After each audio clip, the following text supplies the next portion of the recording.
The Blockchain Bros, a tale of heartbreak, hard forks, and humble beginnings. Chapter 1, The Misery Loves Company Protocol.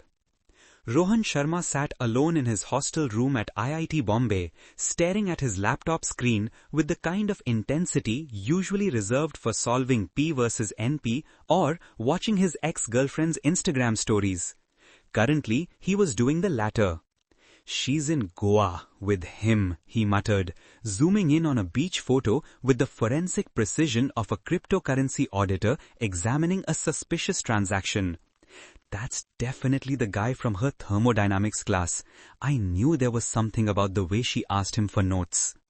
His roommate, Arjun Malhotra, walked in carrying a plate of Maggi noodles, the official currency of IIT hostels, more valuable than Bitcoin in times of midnight hunger. "Bro, you're doing it again," Arjun said, sitting on his creaking hostel bed. The bed was so old, it had probably hosted the first batch of IIT Bombay students who'd gone on to become Silicon Valley CEOs. Now, it just hosted Arjun's metallurgical engineering textbooks and an ever-growing collection of rejection emails from campus placement companies. "Doing what?" Rohan asked innocently, quickly switching tabs to a GitHub repository. "Stalking Priya's social media. I can tell by your face. You get this specific expression, like a puppy watching its owner eat a samosa without sharing." "I wasn't. You were literally talking out loud about thermodynamics, guy." Rohan slumped back in his chair. 2 years, Arjun. 2 years of relationship. Gone. You know what she said when she broke up with me? "You're too obsessed with computers." Can you believe that? I'm a CS major. That's like breaking up with a fish for being too obsessed with water. Arjun laughed, nearly spilling his Maggi. "At least you had a relationship to lose. My love life is like my family's bank account, empty with occasional disappointments." This was typical Arjun, deflecting his very real struggles with humor. While Rohan came from a comfortable Delhi family where the biggest financial concern was whether to buy the iPhone this year or wait for the next model, Arjun's family in rural Maharashtra had sold a portion of their land to fund his education. His father, a metallurgical worker in a small factory, earned less in a year than some IIT Bombay students spent on weekend trips to Lonavala. "How's the placement situation?" Rohan asked, knowing it was a sensitive topic, but also knowing that Arjun preferred honest concern over avoidant sympathy. Arjun's smile faltered. "Got another rejection today. Tata Steel said I'm not quite what they're looking for. You know what that means? It means my English isn't polished enough, or I don't have the communication skills they want. It's never about knowing metallurgy. I topped the class in material science, but I didn't go to the right English medium school, didn't do the Model UN, didn't summer in Singapore." "That's absolute garbage," Rohan said, feeling his own problems shrink in perspective. "It is what it is," Arjun shrugged. "My backup plan is to work in my dad's factory. At least then I can use my metallurgical knowledge to explain why the equipment keeps failing." They sat in silence for a moment. 2 young men at India's premier technical institution, both feeling like failures for entirely different reasons. "You know what we need?" Rohan said suddenly, sitting up straight. "What?"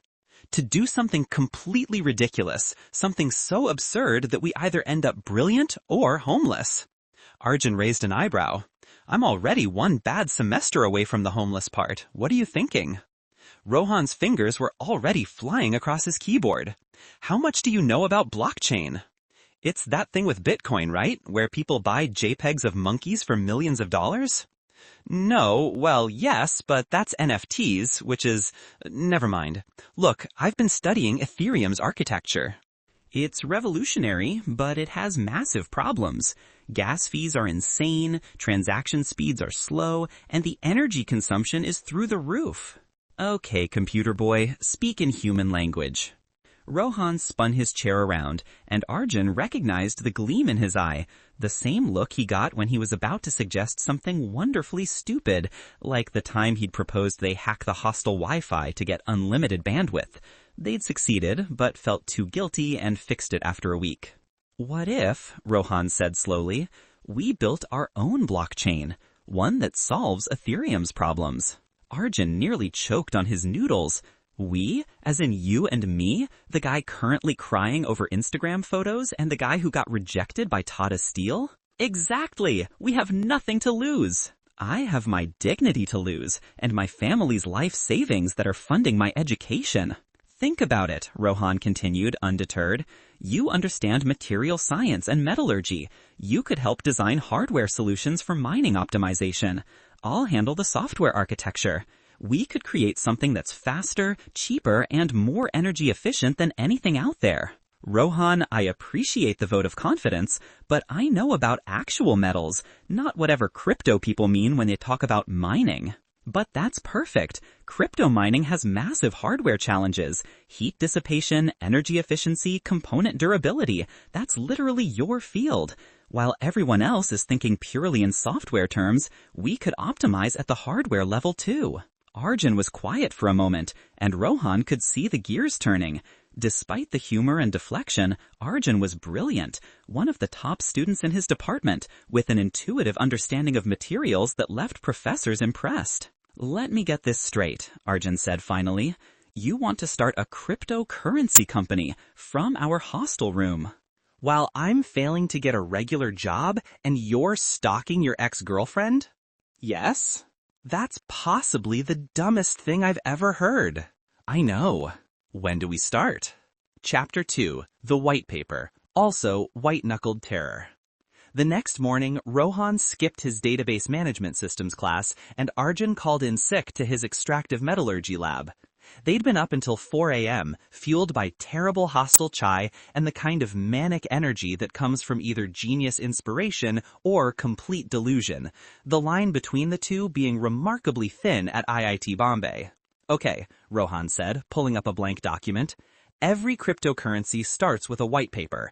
It's basically our pitch to the world explaining why our blockchain doesn't suck.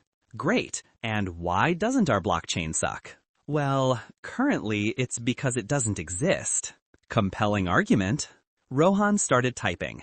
Let me think out loud here. Ethereum's main problems: speed, cost, and energy consumption. Bitcoin processes like 7 transactions per second. Visa does 24,000. That's embarrassing. Why is it so slow? Arjun asked, genuinely curious now. Proof of work consensus mechanism. Basically, computers compete to solve really hard math problems to validate transactions. It's secure but incredibly inefficient. So we need a different mechanism? Exactly. There's proof of stake, which Ethereum is moving toward, but even that has issues. What if we created a hybrid model? Arjun pulled out his own laptop, a battered second-hand machine he'd bought in first year. Okay, but why would anyone trust our blockchain? Isn't trust the whole thing with crypto? That's actually a really good question. They sat in silence again, the initial enthusiasm meeting the harsh wall of reality. You know what? Arjun said suddenly. In metallurgy, when we want to improve an alloy, we don't always invent completely new metals. Sometimes we just combine existing ones in better ratios, or add trace elements that change the whole structure. I'm not sure the metaphor applies to... Wait, Rohan stopped. Actually, that's brilliant. What if we don't try to reinvent the wheel? What if we take the best parts of existing cryptocurrencies and combine them in a new way? You can do that? Isn't that like plagiarism? It's open source. It's not plagiarism. It's innovation through iteration. That's literally how all technology advances. Over the next week, they fell into a routine that would have horrified their professors and worried their families, if their families had known what they were doing, which they carefully didn't. Classes became optional. Sleep became a suggestion. Personal hygiene became theoretical. Okay, I've got it, Rohan announced one evening, looking like a caffeinated raccoon.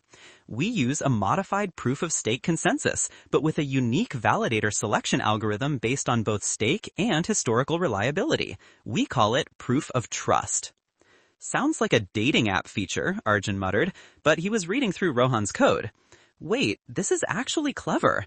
The validators aren't just chosen by who has the most coins, but by their track record of honest validation. Right. It prevents the rich from completely controlling the network, which is a major criticism of proof of stake. Okay, but what about the hardware side? You said that's where I come in, but I still don't see how metallurgy applies. Rohan grinned. Come with me. They walked to the metallurgical engineering department lab, Arjun using his access card to get them in. It was late enough that the building was mostly empty, which was good because what they were about to do was technically not allowed. Show me the thermal management research you did last semester, Rohan said. Arjun pulled up his project on heat dissipation in high-stress metal components. This was for aerospace applications? How is this? What if we applied these principles to mining hardware? Custom-designed heat sinks using advanced alloys that dissipate heat more efficiently? We could reduce the energy needed for cooling, which is a massive cost in crypto mining. Arjun's eyes widened. We could design proprietary hardware that works optimally with our blockchain.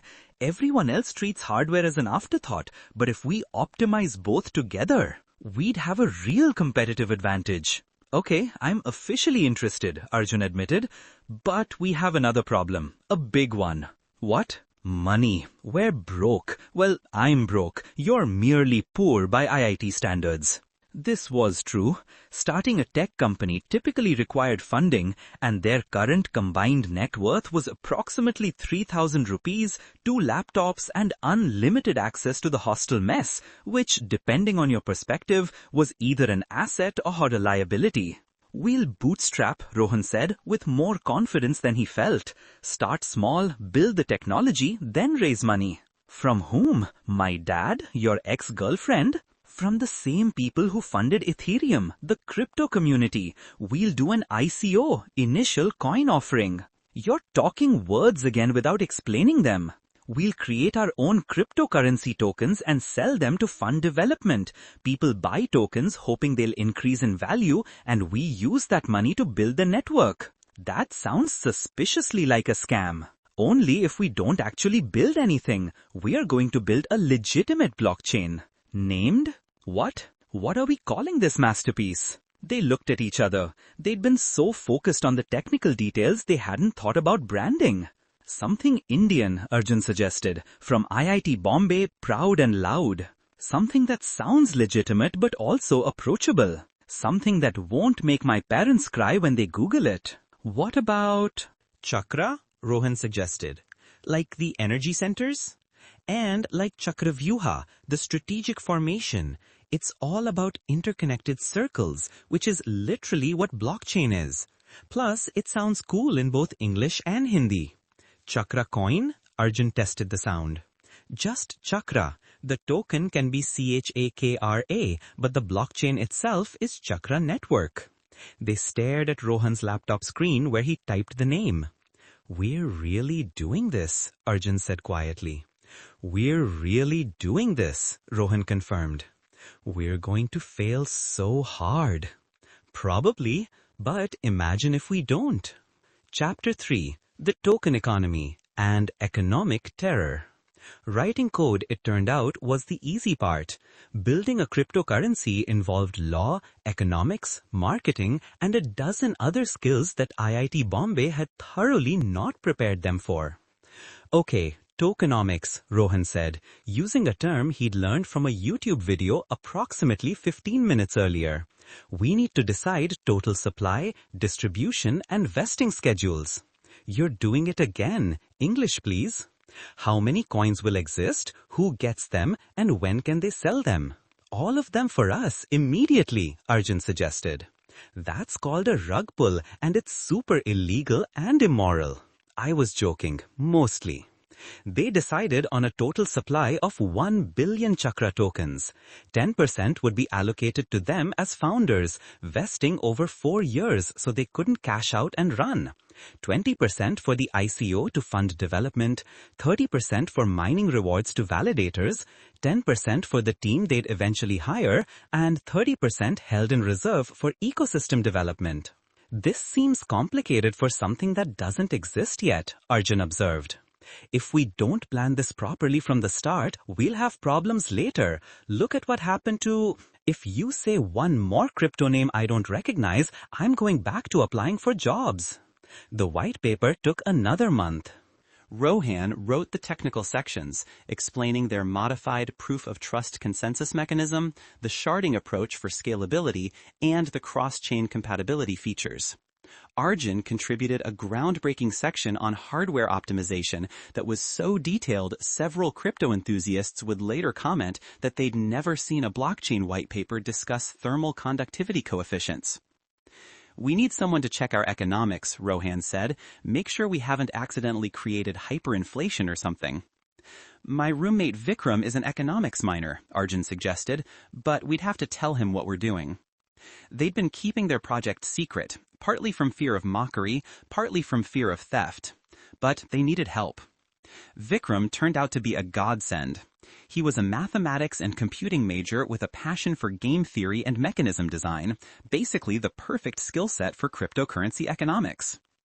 "You guys are insane," was his first comment after reading their white paper. "But this might actually work. Your token incentive structure is clever. Validators are rewarded for honest behavior, but heavily penalized for malicious activity. It's like a security deposit system." "So we're not going to accidentally destroy the economy?" Arjun asked hopefully. "Oh, you might, but at least it won't be from bad tokenomics. It'll be from some other mistake you haven't made yet." "Reassuring, thanks." Vikram agreed to join them as an advisor in exchange for 2% of tokens. Their team had grown to 3. "We need to test this," Rohan said one evening in November. They'd been working on Chakra for 3 months now, barely maintaining passing grades in their actual courses. "Test how? We can't just launch a blockchain and see what happens." "Testnet. We create a test version, get some people to try breaking it, fix the bugs, then launch the real thing." They recruited 20 of their IIT friends to participate in the testnet, bribing them with free meals and the distant promise of free tokens if Chakra ever became real. The friends agreed, mostly because they found the whole thing entertaining and slightly surreal. The first testnet lasted exactly 12 minutes before crashing completely. "What happened?" Arjun asked, staring at the error messages flooding Rohan's screen. "Rajesh happened. He wrote a script to spam transactions and broke the whole thing." Rajesh, a fellow CS major with too much free time and a talent for finding exploits, grinned. "If I can break it, actual hackers will destroy it. Back to the drawing board, boys." They fixed that bug, then discovered 17 more. The testnet became a nightly ritual. Launch, break, fix, repeat. It was frustrating and exhausting and somehow incredibly fun. "You know what's weird?" Arjun said one night in December as they debugged their latest crisis. "I haven't thought about placement season in weeks." "You know what's weirder?" Rohan replied. "I haven't checked Priya's Instagram in 3 days." They looked at each other and burst out laughing. "We're curing our problems with more problems," Arjun said. "That's very Indian of us." It's the IIT way. If you're going to suffer, suffer for something interesting. By January, after countless iterations, their testnet was stable. Not perfect, Rajesh could still occasionally find creative ways to cause chaos, but functional and secure enough for a public launch.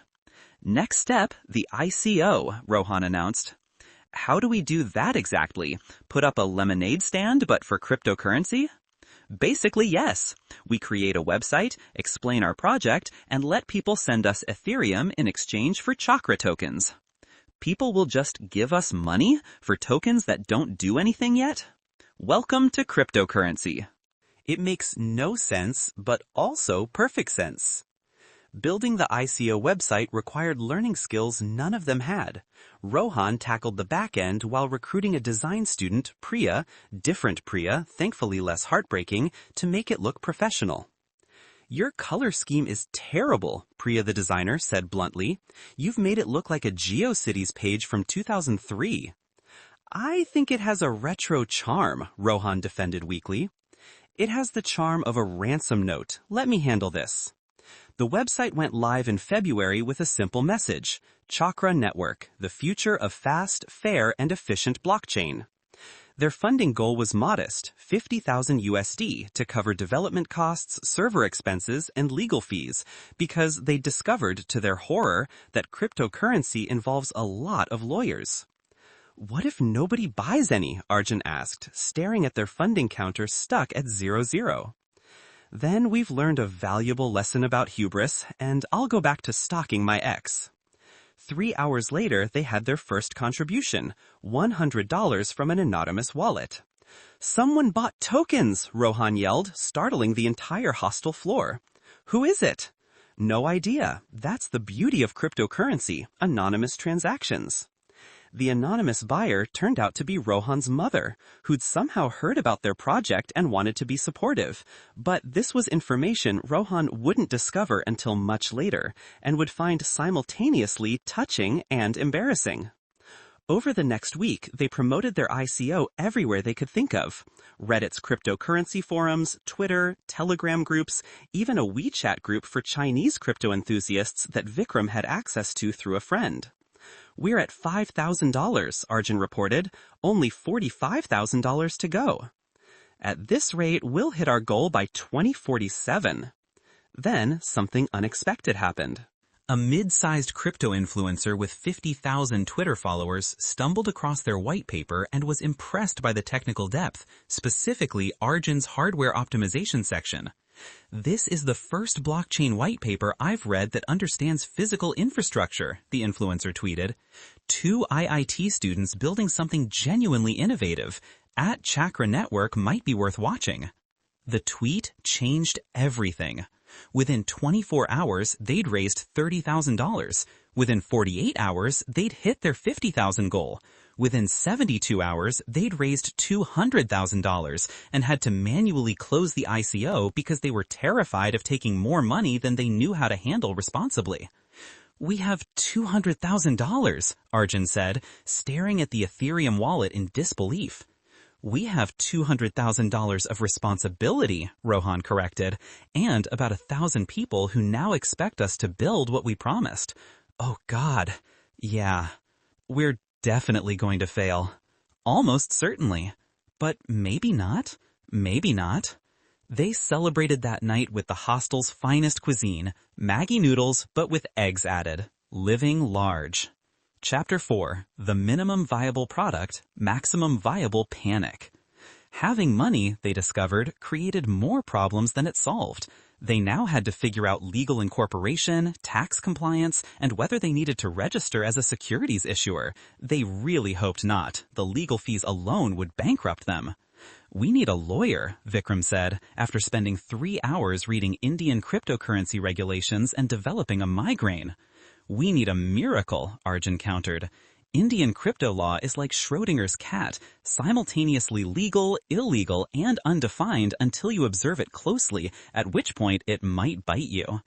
They found a lawyer through the IIT Bombay alumni network, a guy named Aditya who'd graduated 5 years earlier and specialized in fintech law. He was young enough to understand cryptocurrency, but experienced enough to keep them out of jail.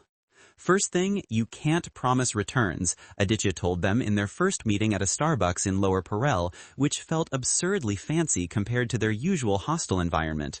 "That makes you a security offering, and the SEC in America, or SEBI in India, will destroy you." "We haven't promised returns," Rohan said. "Good. Second, user protections. If someone loses their private key and their tokens, that's on them, but you need clear terms of service. Third, if you're going to process transactions, you need to consider AML and KYC regulations." "We don't know what those acronyms mean," Arjun admitted. "Anti-money laundering and know your customer. Basically, you can't let terrorists or criminals use your blockchain." "How do we stop them?" "That's complicated and expensive." By the end of the meeting, they'd agreed to pay Aditya a monthly retainer of $2,000 and 0.5% of tokens. Their $200,000 was starting to look less impressive. Meanwhile, Rohan was living in the computer lab, building out Chakra's mainnet, the real live blockchain that would replace their testnet.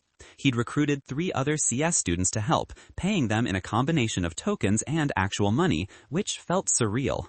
"We're employers now," he told Arjun. "We have to do tax paperwork and everything." "I'm still not entirely sure we're not committing fraud," Arjun replied. "This feels too weird to be legal." Arjun's focus was on their hardware initiative. Using their funds, he'd ordered custom components and was building prototype miners, the machines that would validate transactions on the Chakra Network. His design used advanced aluminum alloys for heat dissipation and a novel power management system that reduced energy consumption by 30% compared to standard mining rigs. "It's beautiful," Rohan said, looking at the frankly ugly machine humming in the corner of their hostel room, hot enough to warm the entire floor during Mumbai's brief winter. "It's loud, expensive, and barely working," Arjun corrected, "but yes, it's beautiful." They'd moved out of the hostel and into a small apartment in Powai, close to campus.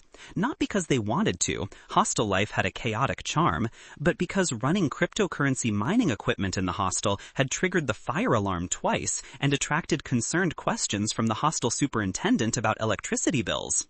The apartment was tiny, barely furnished, and their landlord clearly thought they were running some kind of scam, which, from his perspective, was fair.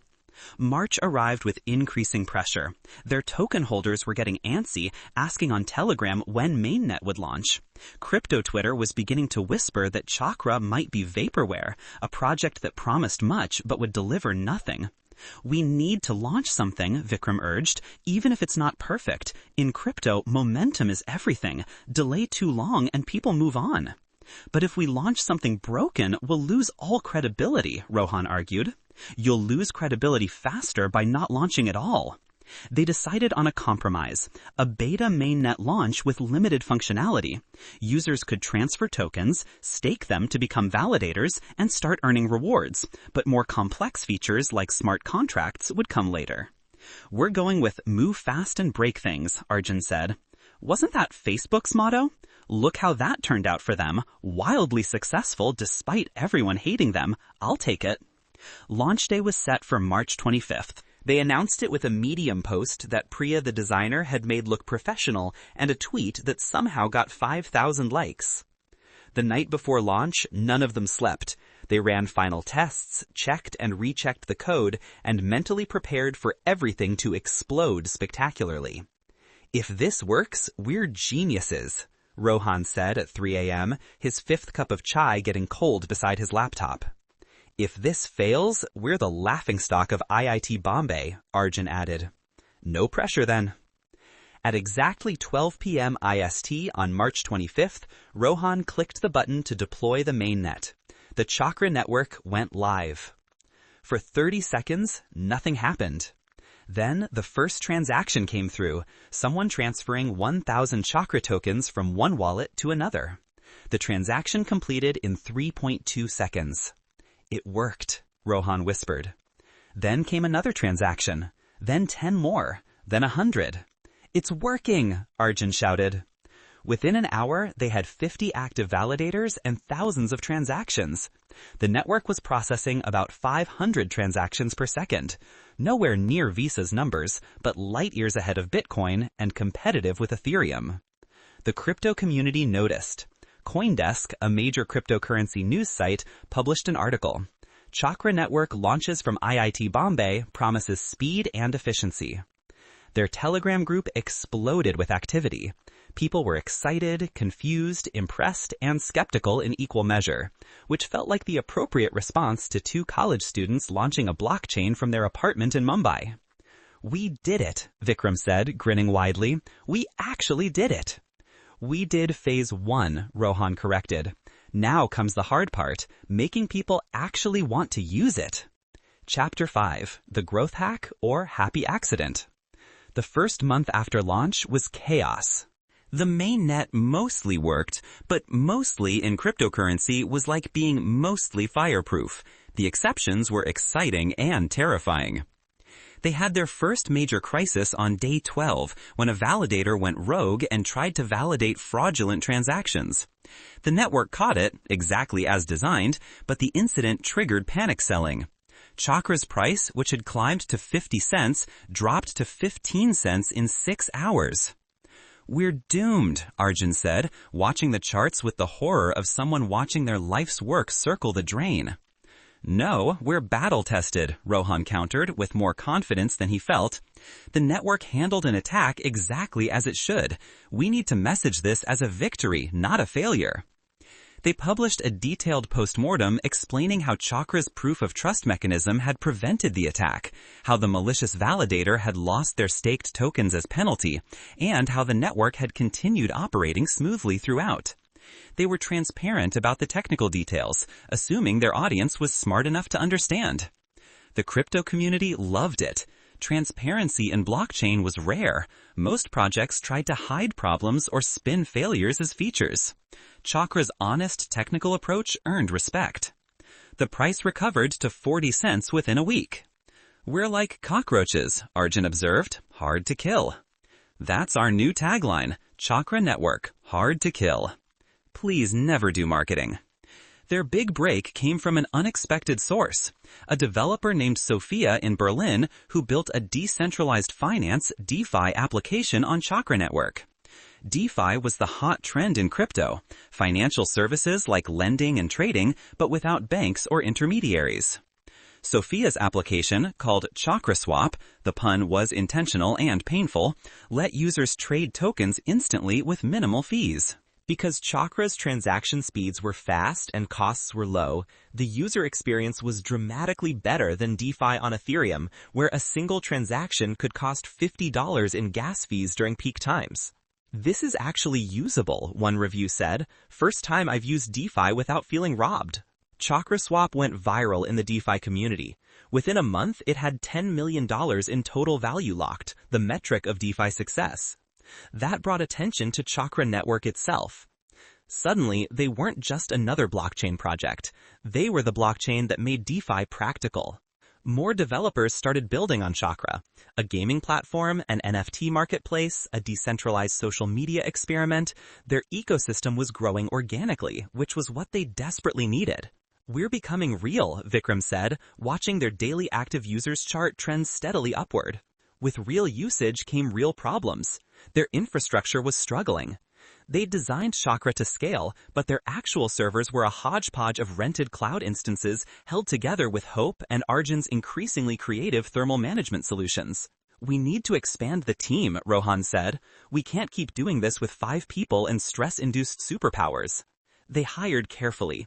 2 more developers, a community manager because their Telegram had become impossible to manage, and an operations person who understood things like business development and partnership strategy, concepts that remained somewhat mystical to the founding team. Hiring meant salary negotiations, equity discussions, and interviewing, all skills they'd never learned in IIT's curriculum. "Why do you want to work on Chakra?" Rohan asked a potential developer, reading from a list of interview questions Vikram had prepared. "Because you're actually building something interesting instead of another food delivery app," the developer replied. "Also, I want to get rich if this works."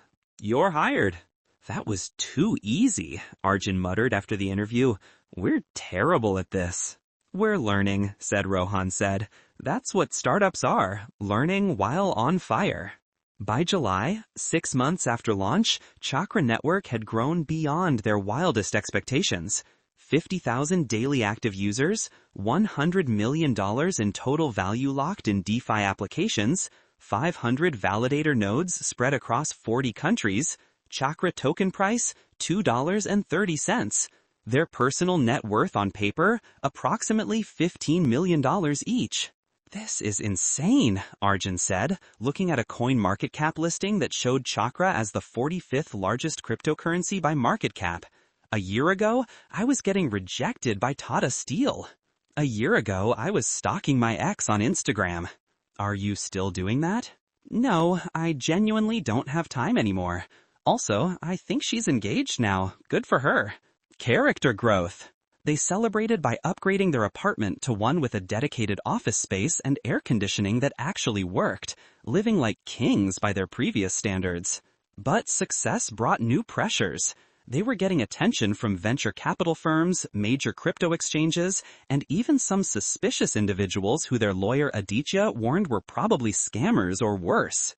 "You need to be careful," Aditya told them. "You're playing with real money now. That attracts real criminals."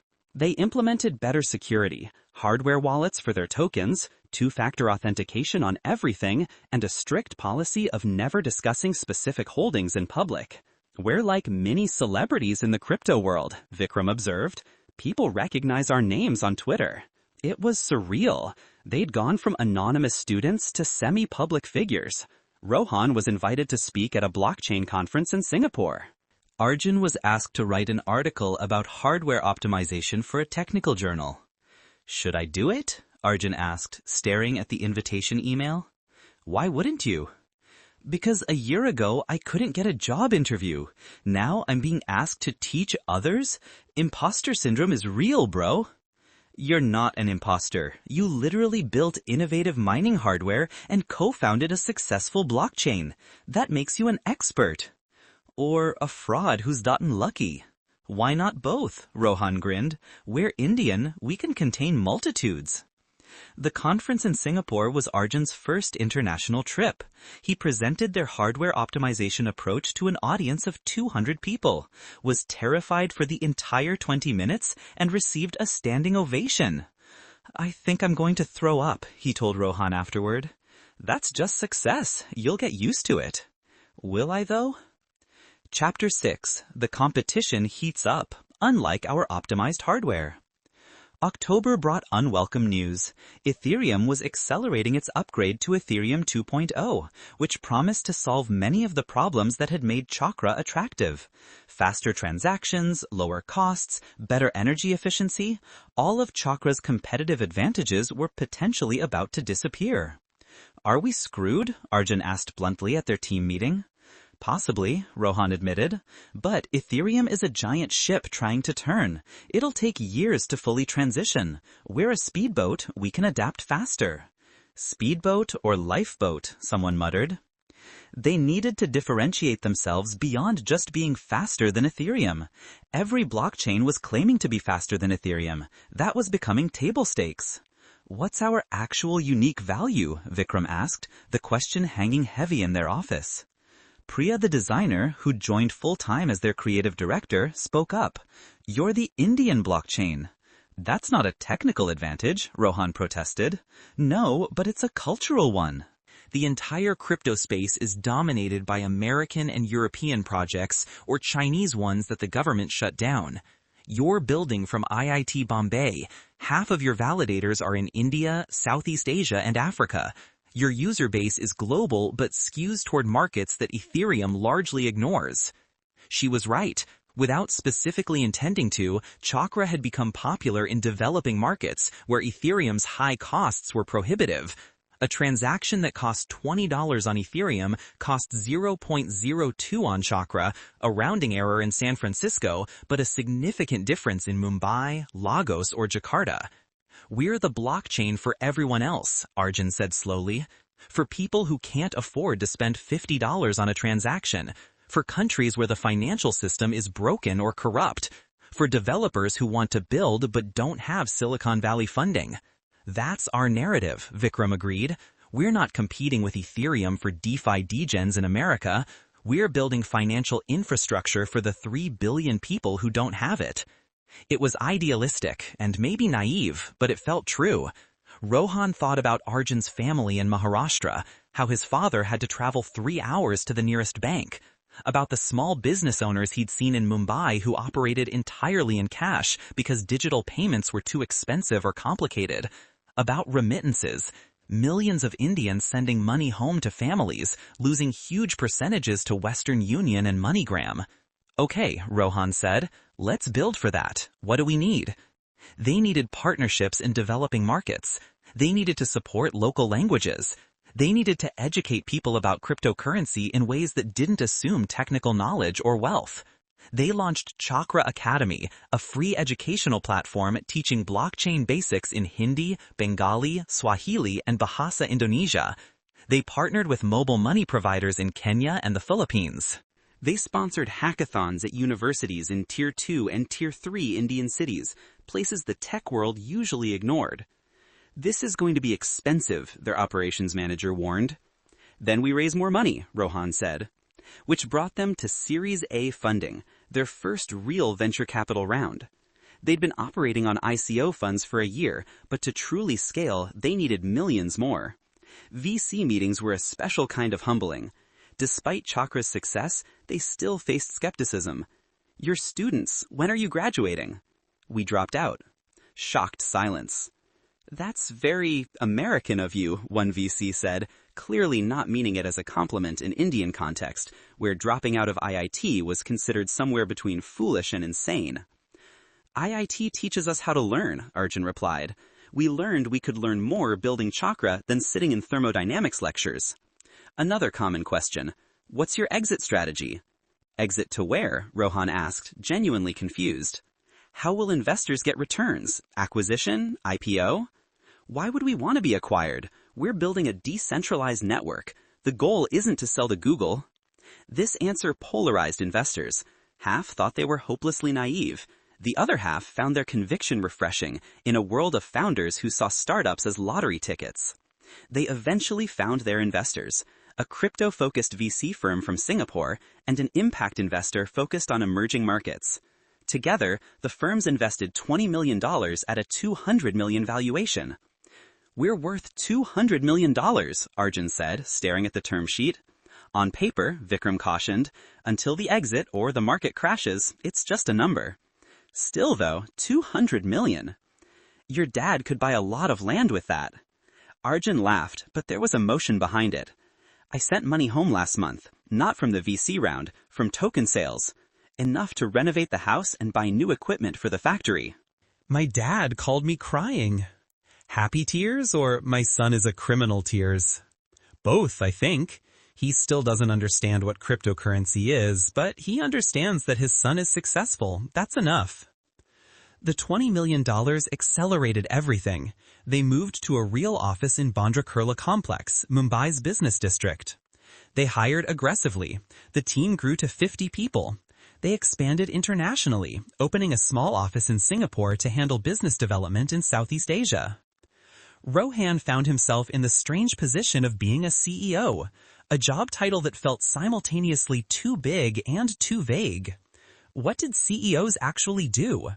He mostly seemed to attend meetings where people asked him to make decisions he felt unqualified to make. You're suffering from imposter syndrome, their new chief operating officer told him. She was a veteran from the tech industry who'd seen multiple startups scale. Everyone feels like a fraud until suddenly they're not. When does that happen? I'll let you know when I figure it out. By December, 18 months after launch, Chakra's metrics were staggering. 2 million users, $2 billion in total value locked, 5,000 validator nodes globally. Chakra token price, $8.50. Market cap, $8.5 billion, making them the 12th largest cryptocurrency. They weren't just a successful startup.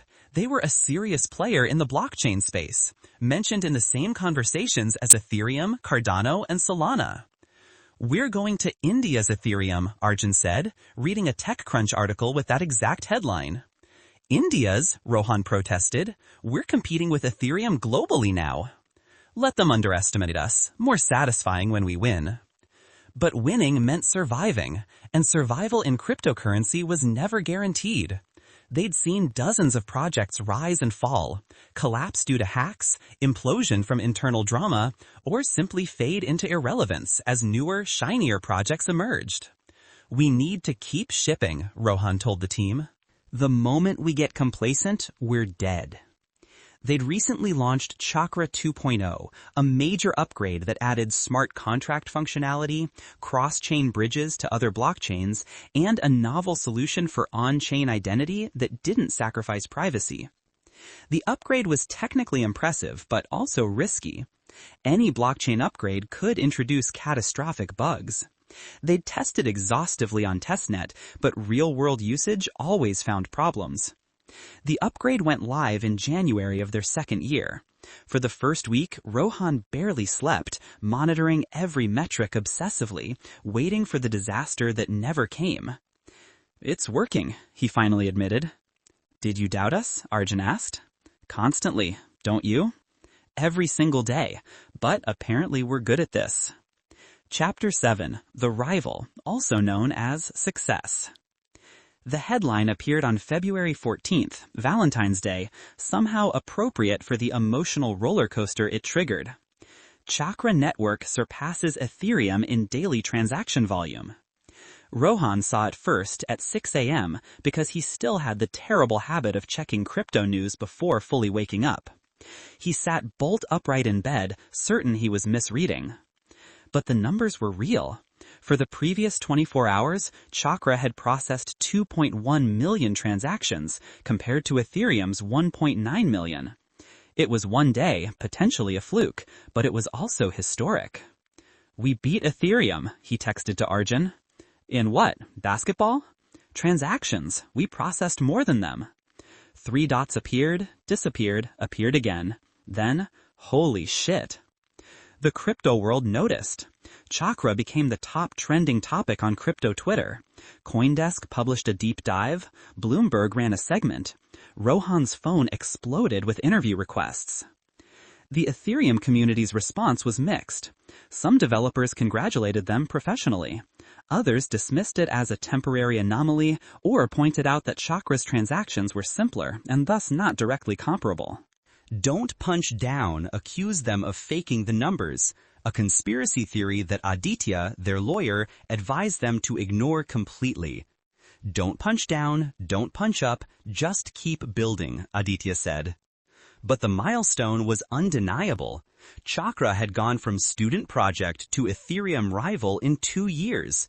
They weren't bigger. Ethereum's market cap was still 10x larger, but they were competitive. That alone seemed impossible. "How did we do this?" Arjun asked at their team celebration. They'd rented out a bar in Bandra, the whole team plus friends and families attending. Arjun's parents had even flown in from Maharashtra, their first time in Mumbai. "You worked impossibly hard," their COO said.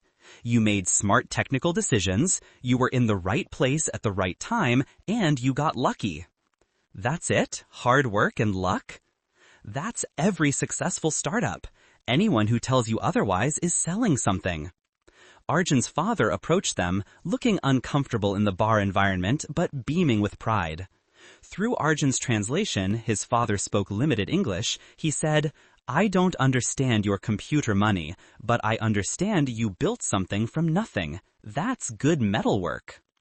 It was possibly the best compliment Arjun had ever received. Rohan's parents were there too, less surprised by his success. They'd always expected him to do well, but impressed by the scale. His mother's first question was, "Are you eating properly? You look thin." "Mom, we're celebrating a major milestone." "You can celebrate and eat. These are not mutually exclusive." Some things transcended even cryptocurrency fame. The attention brought new challenges. Competitors who'd ignored them now considered them threats. Ethereum developers started implementing features similar to Chakra's innovations. Other blockchains launched with explicit goals of being Chakra killers. "Being the target is weird," Vikram observed. "Being ignored was easier," Rohan agreed, but less validating. They also faced increasing regulatory scrutiny. Cryptocurrency regulation in India was still unclear. The government oscillated between banning, ignoring, and considering regulating it. Chakra's high profile made them an obvious focus. "We need to be beyond reproach," Aditya advised. "Full compliance with every law, even the stupid ones. Tax transparency, user protections, everything." They hired a compliance team, implemented strict KYC procedures, and proactively reached out to regulators. It was expensive and bureaucratic and everything they'd hoped to avoid in the freewheeling crypto world, but it was necessary. "We're becoming boring," Arjun complained. "Compliance, regulations, legal teams, what happened to the chaos?" "We grew up," Rohan said. "Happens to the best of us." March brought an unexpected opportunity. Vitalik Buterin, Ethereum's founder and the closest thing cryptocurrency had to a universally respected figure, mentioned Chakra in a tweet. Impressed by what Chakra Network has built, technical innovation plus emerging market focus is the right approach for blockchain's next phase. We should collaborate more, not compete. The tweet sent Chakra's price soaring 40% in an hour and made Rohan's phone explode again.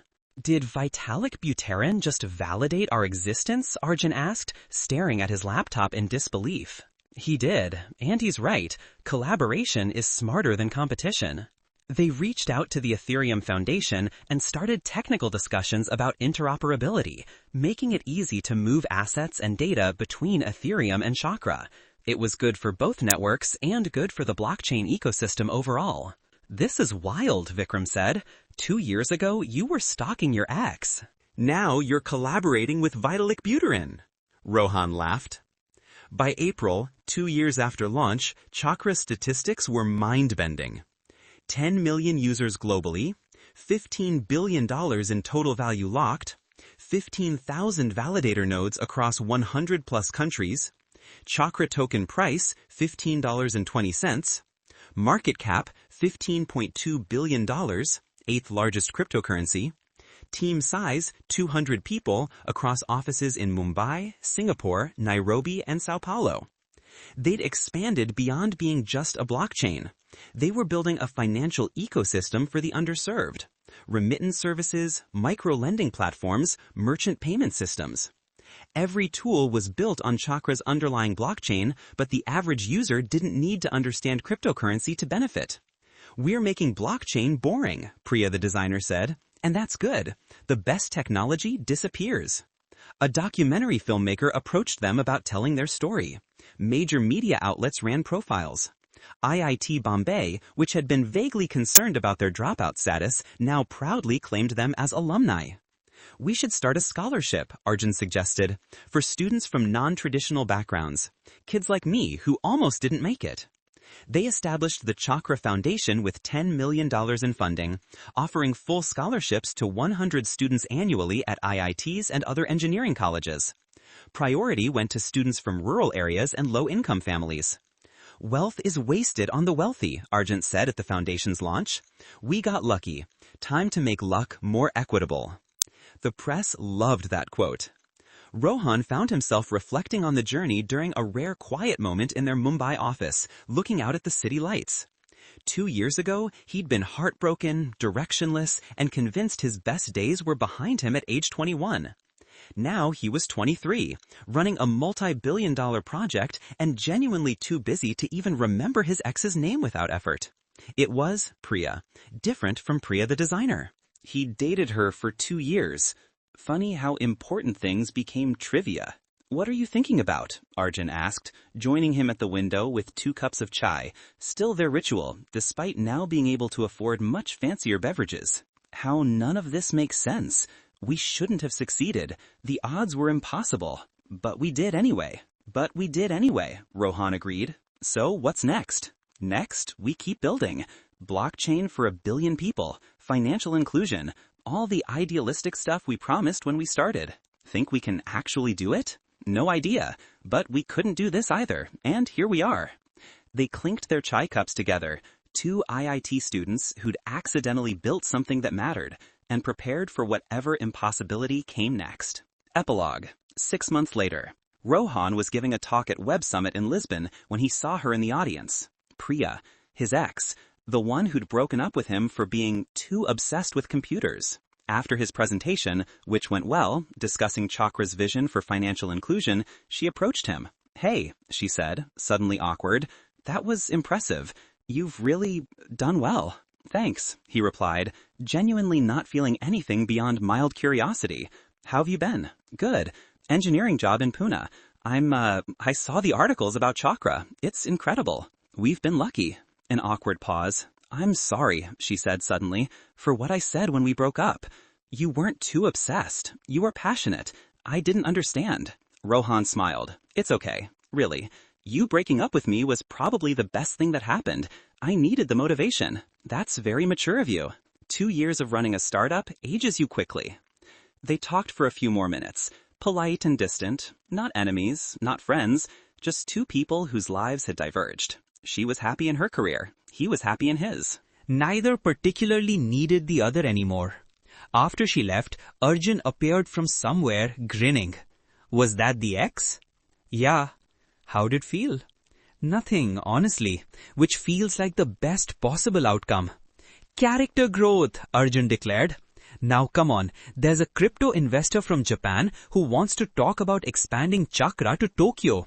Also, Vikram found a restaurant that serves authentic Indian food, which I doubt, but we should investigate. They left the conference center, two kids from IIT Bombay who'd somehow built a blockchain empire arguing about whether Portuguese restaurants could properly make palak paneer, already planning their next impossible project. Behind them, the conference banner read, "The future is decentralized." Maybe it was, and maybe, just maybe, that future spoke Hindi. The end.